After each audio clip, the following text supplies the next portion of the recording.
खुलुमबाय बयखौबो मानास सेरफां इउटुब चेनेलजों नोंथांमोनखौ बयखौबो आं चन्दन मोसाहारि जानानै नोंथांमोनखौ बयखौबो आंनि चेनेलाव बरायना लाग्रोबाय। स' नोंथांमोननो आं दिनै दिन्थिगोन दुलाराय बर' फरायसा आफादनि स्पेशल कनभेनसननि माखासे सिनारि। दुलाराय बर' फरायसा आफादा तामुलपुरनि गयबारि होननाय बे गोजोन फोथाराव 12 आरो 13 फेब्रुवारि 2020 साननैनो हाबाफारिजों बिथांमोना स्पेशल कनभेनसन खुंफुंदों आरो बे स्पेशल कनभेनसननि गेजेरजोंनो दुलाराय बर' फरायसा आफादनि आफादगिरि बिथां प्रमद बर' बिथांखौ रिलिज होनाय जायो। बिथांखौ रिलिज होबाय मैया हराव डेलिगेट सेसननि गेजेरजों बिथांखौ रिलिज होबाय। दिनै गोजोन फुंबिलि समाव फिरफिला बिरहोनाय सम, बे फिरफिला बिरहोनाय समाव बिथां प्रमद बर' बिथांखौ गोबां दैदेनगिरि बिथांमोनानो सिबिल हरदों। बे जोबथा बिदाय होनाय समाव बिथांखौ गोबां दैदेनगिरि बिथांमोना खुलुमदों, गोबा खर'नानै गाबदों, हगारनो बादों बिथांखौ बिबाननिफ्राय, बिथांखौ गोदोनायाव आर'नाइ सोदों। स' जोबोरैनो दुखुनांथाव। स' नोंथांमोन नायलांदो, नोंथांमोनाबो नुयोब्ला हयथ' नोंथांमोननि बिखायाबो गाबखांगोन, मोदै गगोन। स' जोबोरैनो दुखुनांथाव नुथाय। स' नोंथांमोना नायलायनानै एसे बुजिलायदो, खारन सासे गेदेर दैदेनगिरि जायोब्ला बेबायदि मान मोनो, सन्मान मोनो। गथिखे जोंनि साफ्रोमबो इउथ्सफोरा बेबायदि बिथांबायदि दैदेनगिरि जानो हायोब्ला निस्सय गावबा गावबो बेबायदि सन्मानखौ मोनगोन। स' जोंबो एसे जानो नाजालायनि बयबो बे भिडिअखौ नुनानै, जाहाथे मानि थाखाय बिथांनि ओंखारनो नागिरनो मोदै गदों एसे जों सानलायनानै जुदि बर' हारिनि थाखाय बयबो एसे बिगोमा होलायोबा निस्सय जोंबो एसे बिथांनि बायदि नङाब्लाबो जों एसेखिनिखौ मोनगोन होननानै जों सानो। स' बेनिखायनो नोंथांमोन जोबोद दुखुनांथाव भिडिअ नायदो। नोंथांमोना नायनानै जुदि मोजां मोनदोंब्ला नोंथांमोना लाइक खालाम, शेयार खालाम, साबस्क्राइब खालाम दाबाव। स' नोंथांमोन नायलांदो।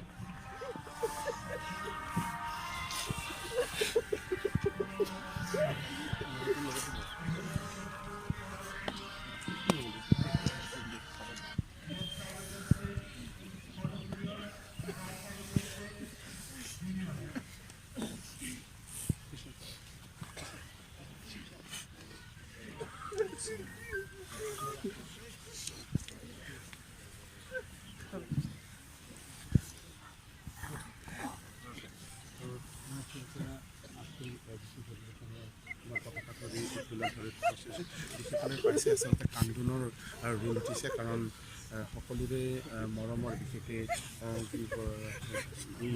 গোটেই অঞ্চলৰ যি ছাত্ৰ সংগঠনৰ হৈ যি আছুৰ গোটেই নেতৃত্ব বহন কৰি আছিল প্ৰমোদ বড়ো, তেওঁ ইতিমধ্যে যোৱা নিশা ইয়াৰ এই সংগঠনটোৰ পৰা ইতিমধ্যে তেওঁ অব্যাহতি লৈছে আৰু সভাপতি পদত তেওঁ বৰ্তমান নাই, নতুন এজন সভাপতি তাত দায়িত্বভাৰ অৰ্পণ কৰিছে। গতিকে সকলোকে দেখিবলৈ পাইছে, আমি সমগ্ৰ দৃশ্য আমি পোনপটীয়াকৈ দেখিবলৈ চেষ্টা কৰিছোঁ। কান্দোনৰ ৰোল উঠিছে, কাৰণ এই যি সমগ্ৰ বড়ো সম্প্ৰদায়ৰ লোকসকল আছে, বিশেষকৈ শিক্ষা, সাংস্কৃতিক, স্বাস্থ্য সকলো দিশতে এইগৰাকী নেতাই যথেষ্ট দিন ধৰি এই জাতিটোক আচলতে আগুৱাই নিবলৈ চেষ্টা কৰিছিল আৰু দীৰ্ঘদিন ধৰি তেওঁ এই যি দায়িত্বভাৰ অৰ্পণ কৰিছিল। তাৰ পিছতে কাৰ্যভাৰ গ্ৰহণ কৰিছে। কৰাৰ পিছত তেওঁক বিদায় দিবলৈ ধৰিছে আৰু সকলোৰে চকু পানী পৰিলক্ষিত হৈছে। আমি সমগ্ৰ দৃশ্য পোনপটীয়াকৈ দেখুৱাবলৈ চেষ্টা কৰিছোঁ। কেৱল কান্দিছে আৰু সকলোৱে, কাৰণ অতি মৰমৰ যিগৰাকী নেতা, সেই নেতাগৰাকী ইতিমধ্যে আছুৰ পৰা অব্যাহতি লৈছে আৰু আমি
오늘 끝하고 있는데 역시 나오 이제 만들어 이제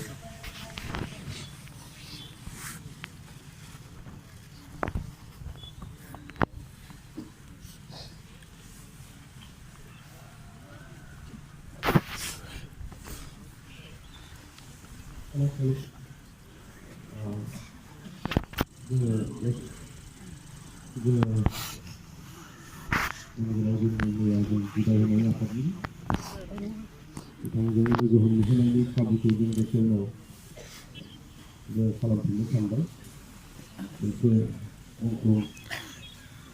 sampai di bar bangun kalau saya dengar itu kalau malam ini sambil misalnya kita ini bangun juga betul itu som itu kalau itu hal apa itu dengan lagi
दान्दिसेनि उनाव बिबार बावनाय हाबाफारिखौ मावगोनसै बेनिफ्राय माबा बावनोसै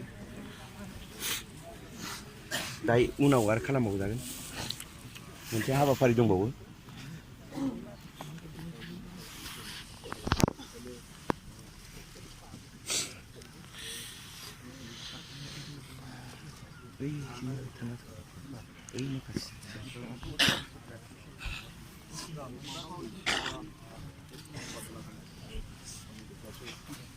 বিষয় পৰিৱেশ আমি সম্বৰ্ধনা লৈ থাকিব তাত যথেষ্ট আৱেগিক পৰিৱেশ কিন্তু এক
Nanti habapan itu semua mungkin sampai di Barbang ada di Barbang.